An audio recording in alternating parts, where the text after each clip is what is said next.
Alright, I'm doing one of those weird car videos because I'm having a thought that I want to record. But this morning in the shower, I meant to type this out and I've just got morning brain. But I think I figured out the secret of time dilation today in the shower. Which seems strange, but I'm playing that game, Outer Worlds, where they give a pretty good explanation for his bullet time or his ability to slow down time and experience it more slowly than those around him. And that is that he experienced some sort of massive time compression when he was frozen for 200 years. And so now, thawing him out, he basically has some control over how that time uncompresses, or how his experience of time uncompresses and sort of accordions out. And like any muscle, like wiggling your ears or raising your eyebrows, once you know where that muscle is, then you know how to flex it. And you can get better and better at flexing it the more you practice.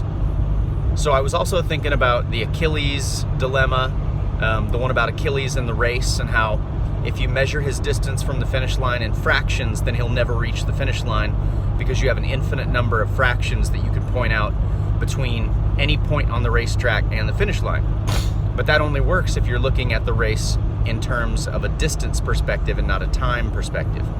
So what is time? I've always thought that time is our experience, or rather time is the illusion created by our experience of linear moments, or rather experiencing moments in a linear fashion.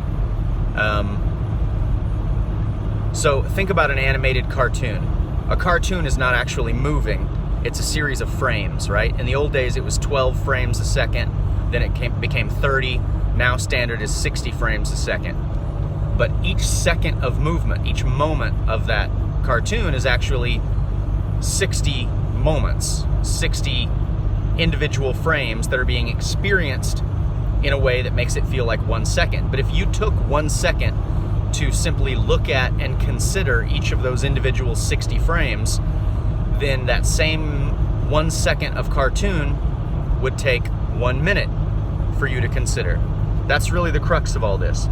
So let's think of what people say about time, right? So we all know that from moment to moment, we assume 1 minute is 1 minute and 1 second is 1 second, but everybody knows that time never feels the same. As they say, time flies when you're having fun, and time drags when you're bored, right? Like the longest hour of the day is from 4 o'clock to 5 o'clock waiting to get off work.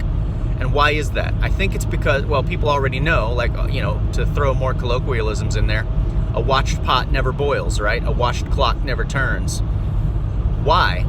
Well, I think it's because when you're paying attention to every single moment, when you're paying attention to every microsecond that the clock is ticking, then obviously you're aware of more moments that compose the so-called single moment of 1 second or 1 minute or 1 hour.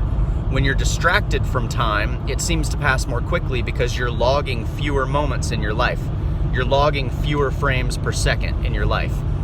But if you're hyper aware of something, if you're falling in love with someone and staring into their eyes, or you're having an orgasm, or there's a sound in your house at night and it terrifies you, suddenly you become hyper aware and you begin to count, milliseconds, and seconds pass like minutes and minutes pass like hours because you're hyper aware of every tiny moment that composes the larger moments.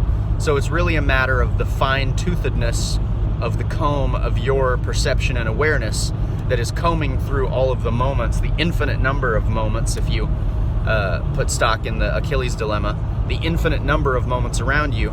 Your perception is merely choosing how fine-tooth a comb your awareness of those moments becomes.